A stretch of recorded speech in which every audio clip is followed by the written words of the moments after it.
Chers amis, chers camarades, je dois vous dire que je suis évidemment très heureux, très fier de me retrouver ce soir parmi vous, si nombreux. Ça a été dit, il y a des salles derrière qui sont totalement remplies jusque sur les trottoirs avec des gens qui ne peuvent pas rentrer. Et je dois avouer que je m'étais habitué à des salles plus petites. Très bien.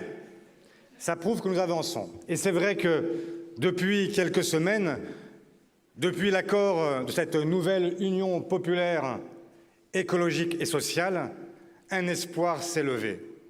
Dans un contexte très particulier. Nous avons eu une élection présidentielle, certes, mais elle n'a rien purgé. Habituellement, une élection présidentielle, c'est fait pour quoi? Pour trancher les grandes questions qui vont structurer pendant 5 ans les politiques publiques. Et là, un président qui s'est caché, qui a joué en défense, attendant le second tour pour enfin se livrer à un débat avec la candidate de l'extrême droite, mais ne dévoilant rien de son projet, se limitant à détruire ce qui était assez facile, le projet qu'elle portait. Et depuis, rien. Un président qui a été élu, mais qui n'a pas de mandat. 28% au premier tour, 58% au second, sans jamais avoir annoncé ce qu'il ferait.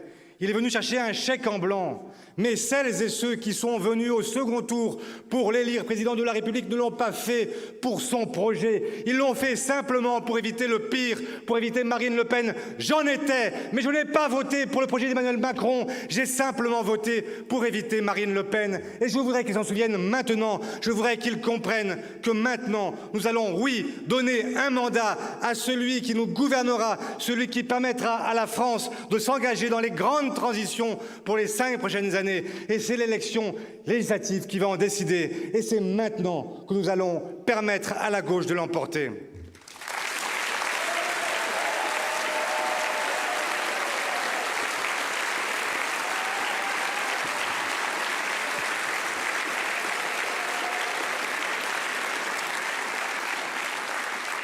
Alors, évidemment, il n'a échappé à personne, surtout pas à eux, que quelque chose se passait.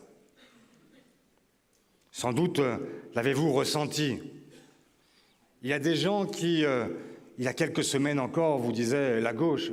Qu'est-ce que c'est que la gauche? Ce truc tellement divisé, tellement atomisé, fragmenté, qu'aucun espoir n'est possible. Et puis d'un seul coup, vous avez retrouvé des gens, des collègues, des amis, des parents qui vous ont dit « Ah tiens, il se passe quelque chose ». Et si, au fond, tous ces gens qui ont passé leur vie à s'agonir, à se diaboliser mutuellement, et si ces gens avaient enfin compris quelque chose? Et si peut-être, par une illumination, il faut croire aussi au miracle, tout laïque que nous soyons, si ces gens avaient compris que le peuple de France leur demandait de se réunir. Et il n'a pas échappé à nos adversaires, à nos concurrents dans cette élection, que quelque chose se passait effectivement. Alors, ça y est, ils y viennent. Non pas pour annoncer un projet quelconque, non, toujours pas. Ça, on aimerait tellement avoir une confrontation projet contre projet. Non, ça viendra certainement après. Il paraît qu'il y aura un projet sur le pouvoir d'achat, après les législatives, comme c'est pratique. Surtout, ce qu'ils ont choisi de faire, c'est de faire campagne contre nous. Alors, rien n'est trop gros. Si je les cite, ça me fait mal, mais je vais le faire quand même. Alors, nous, c'est la faillite. Nous, c'est le blocage du pays. Nous, c'est, je notais parce que, franchement, rien n'est assez fort. Nous, c'est la guillotine fiscale. La catastrophe. Bref, j'ai même lu à l'instant sur les réseaux sociaux que ces gens qui n'ont honte de rien expliquent désormais que face aux extrêmes, il faudrait maintenant voter pour les candidats d'Emmanuel Macron. Et là, je me dis, mais quand même, ces gens ont bien du culot. Parce que je me souviens que ils étaient là pour me demander, au deuxième tour de l'élection présidentielle, « Que faites-vous les socialistes? Que faites-vous les communistes? Que faites-vous les insoumis? Venez voter pour nous !» Je me souviens de Richard Ferrand, qui n'est pas n'importe qui dans cet édifice de la République en marche, venir expliquer, si, il y a des citations, il y a des produits, c'est écrit, venir dire qu'il avait même des valeurs communes avec la France insoumise, qu'il avait la République en commun avec les insoumis. Oui, oui, il l'a dit. Et là, d'un seul coup, voilà, il y aurait maintenant le camp de la raison, le camp du sérieux, face à nous qui serions évidemment le camp des gens déraisonnables et des gens peu sérieux. Alors, je me suis demandé s'il n'avait pas raison. Après tout, sommes-nous raisonnables? Sommes-nous sérieux?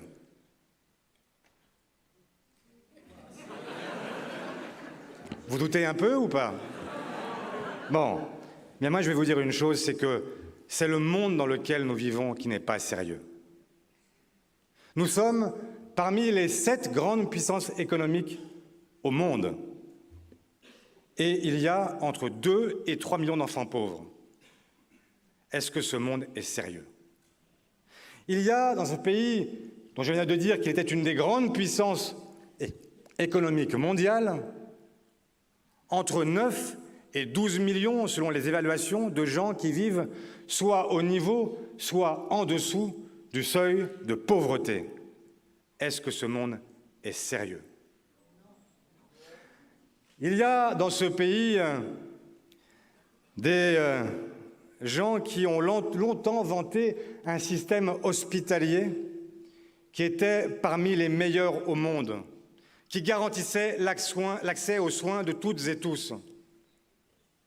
Aujourd'hui, nous avons un hôpital dont on nous dit qu'il est au bord,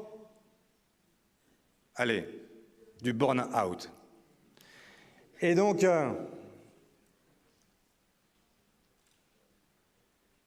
après une crise sanitaire,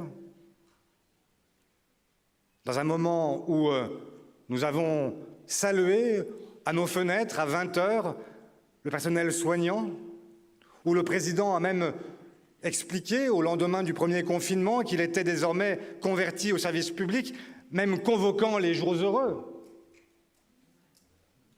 Et le voilà qui, dans la même période, a supprimé entre 2017 et 2020, nous n'avons pas les chiffres pour la suite, 17 000 lits en France. Est-ce que leur monde est sérieux? Je pourrais continuer encore sur ce qui s'est passé dans l'année qui vient de s'écouler. Pour nombre d'entre vous, vous avez été mis au chômage partiel. Vous avez perdu 14% de vos revenus. Ça n'est pas rien, 14% pour des gens qui n'ont pas des revenus importants. Et pendant ce temps-là, nos amis du CAC 40, eux, ont fait un bénéfice record, 160 milliards de bénéfices. Alors, nous, on n'est pas contre les bénéfices, mais on est pour les partager. C'est ce qui nous différencie de la droite.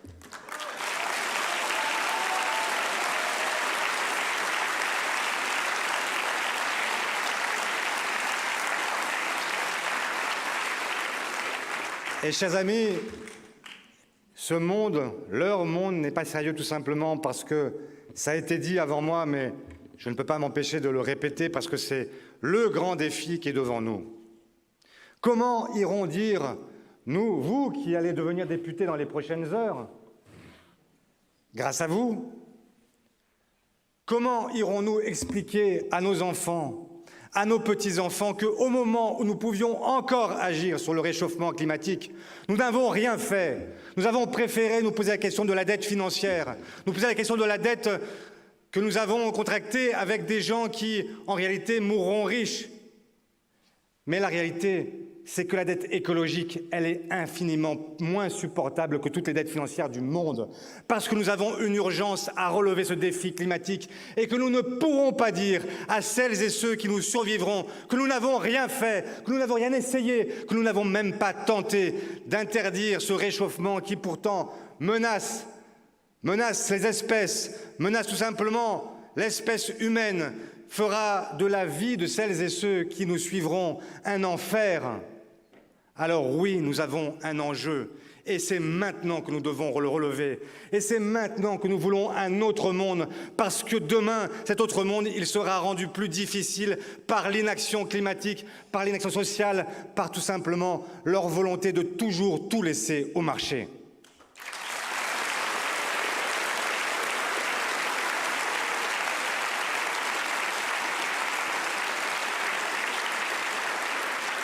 Parce que je n'ai pas le temps de vous dire tout ce que j'aurais eu envie de vous dire, mais je veux simplement évoquer en quelques mots la question du travail.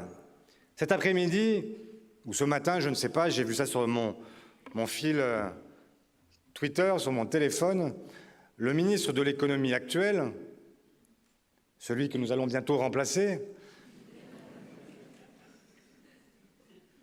nous expliquait que ceux qui croient à la valeur travail doivent voter pour La République En Marche et ses satellites. Alors moi, je vais vous dire, en fait, ce qu'est la valeur travail et comment on la respecte. La valeur travail, on la respecte d'abord en accordant des salaires qui sont dignes et qui permettent à chacune et à chacun de vivre. C'est pour cette raison que nous fixerons le SMIC à 1 500 € dès notre arrivée au pouvoir. C'est la première façon de valoriser le travail.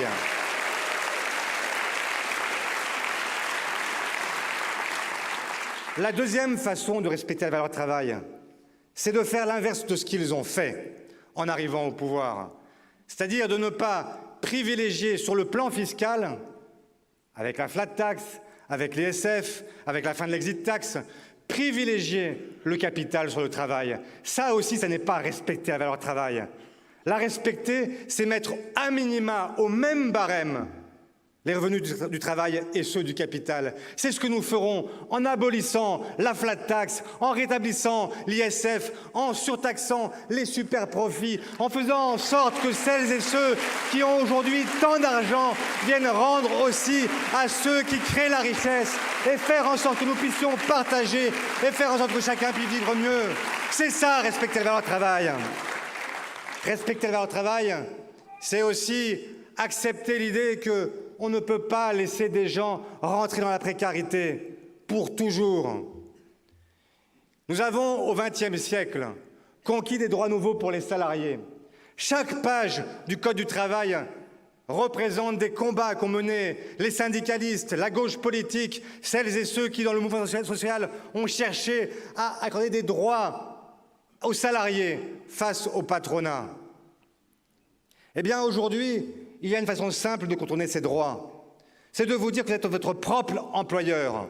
Et c'est ce qui se passe pour tous ces salariés, pour tous ces travailleurs que l'on dit ubérisés.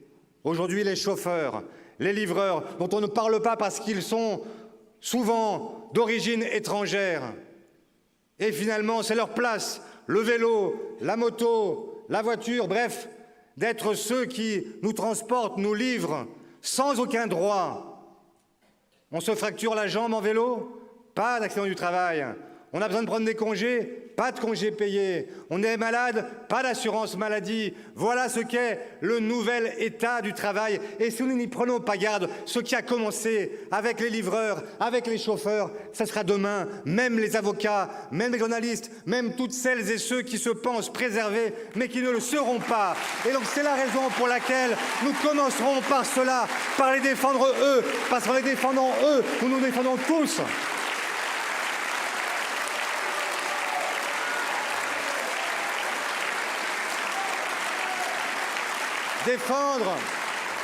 Défendre la valeur travail, c'est évidemment revenir sur la réforme de l'assurance chômage. Quand même, on nous a dit pendant 2 ans, quoi qu'il en coûte. Et maintenant, on dit à qui il va en coûter. Il va en coûter d'abord à ceux qui sont au chômage et sur lesquels on va prélever 1,5 milliard par an. C'est insupportable.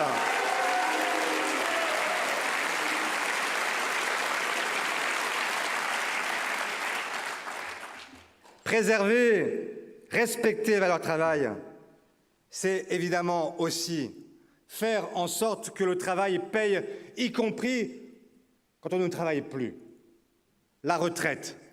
Mais la retraite, ça n'est pas un privilège, ça n'est pas quelque chose qu'on accorderait parce qu'on a des gens qui d'un seul coup seraient devenus paresseux. Non, la retraite, c'est un droit que nous avons acquis fièrement au cours des années, au cours des siècles, parce que tout simplement, il y a un moment où on ne peut plus travailler. Et quand je vois qu'aujourd'hui, ces gens qui disent respecter la valeur travail proposent simplement à des gens qui ont commencé à travailler très tôt, à des gens qui ont eu des métiers pénibles, de leur dire car leur métier sur les chantiers, toutes celles et ceux qui sont les frigos à Rungis, bref, toutes celles et ceux qui ont des métiers difficiles, exposés aux matières dangereuses, qui ont travaillé de nuit, qui ont fait les 3-8, qui ont soulevé des charges lourdes, qui ont, bref, eu des métiers insupportables, leur dire maintenant la retraite, c'est 65 ans.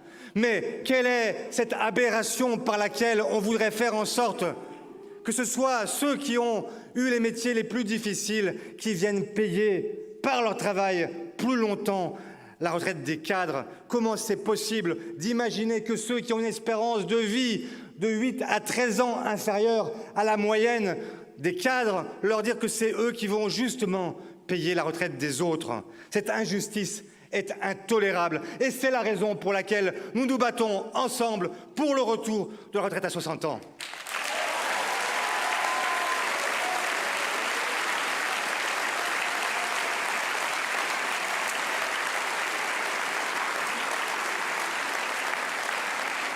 Je finis sur le travail en vous disant tout simplement que respecter la valeur travail, c'est aussi respecter toutes celles et ceux qui travaillent, à commencer par les femmes. Que dans ce grand pays qui est la France, qui se veut une république, qui a fait graver au fronton de ses mairies et de ses écoles liberté, égalité, fraternité. Laissez penser qu'il est encore possible ici, au XXIe siècle, qu'en moyenne, les femmes soient payées 20% de moins que les hommes à tâches, métiers égales. Eh bien, ensemble, nous allons conquérir, dans ce quinquennat, l'égalité au travail, l'égalité des salaires entre les femmes et les hommes.